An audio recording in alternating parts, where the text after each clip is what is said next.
GitHub is basically an online repository where you can store your code.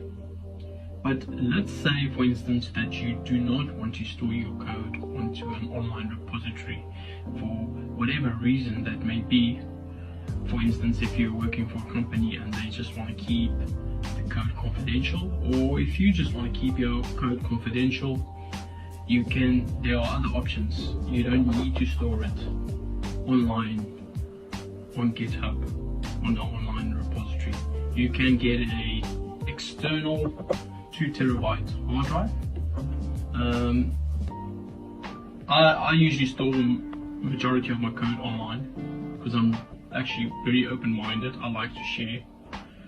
But yeah, if I were working for a company that required me not to show the code or store it online, then I would store it offline on an